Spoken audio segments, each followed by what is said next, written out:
Item 3.4, contract approval, security guard and noise control services, for the extension of 1 year. Good afternoon, Mr. Gareth Robinson. Good afternoon, Your Worship, Councillor. I'll take the paper as read. Okay, come on. Right, I want a question from each councillor and the curly one too, please. Thank you, Mr. Robinson. Short and sharp. So basically, this is a year's extension. We've got an existing provider that are meeting all the good KPIs and doing a good job. Yeah. Cool. All right. Any questions of the council of Mr. Robinson?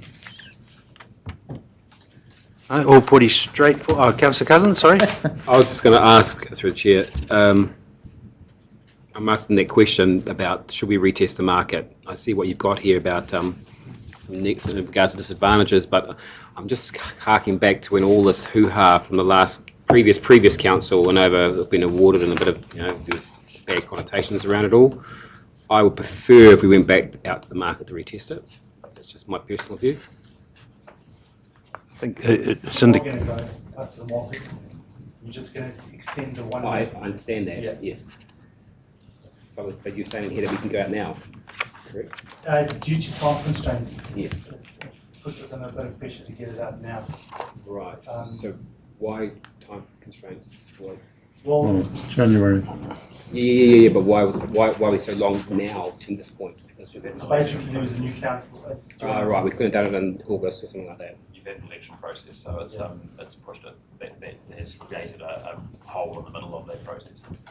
So yes, we could have gone earlier, but we could have gone after year 1 as well. Yeah. So now if we were going to do it, you could do it, and your current operator would just roll over on a month by month.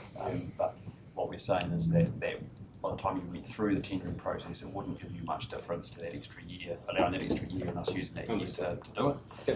What we do want to do with this, just like all of our contracts, is make sure that we dot every I and cross every T. So we don't want to be. I don't want the team to be under undue time pressure to do that. I'd rather they did it properly and get a good outcome rather than rush it through. Just through you, Mr. Chair, if I can just add to what Gareth already said, we actually do want to expand on the health and safety requirements for this contractor. And this contractor has just also achieved that tertiary accreditation, WSMP. So we're both talking on the same wavelength, and this will help us not only with this contract, but other contracts in future. So just through the chair, Jollins. so just to clarify, this contract will go out for tender at the end of this 1 year, well, prior to the end of this 1 year extension. Correct. We won't roll it over again. No. Okay. So what's the time frame, sort of, how long before the tender, you want a good 6 months or? With the contract expiring in January 2018 then, Yeah. we'll go out sort of August Yeah, next good. year. Yeah, good. So we've got plenty of time to capture the health and safety and all that sort of carry. Yeah, cool. Okay, thanks, Mr. Robinson. Any other questions of Mr. Robinson? No? All right, there's a suggested recommendation. We extend the contract for 1 year. Could I have a move, please? Moved by Councillor Kingy, seconded by Councillor Park. All those in favour, please say aye. Aye. Those against, carried.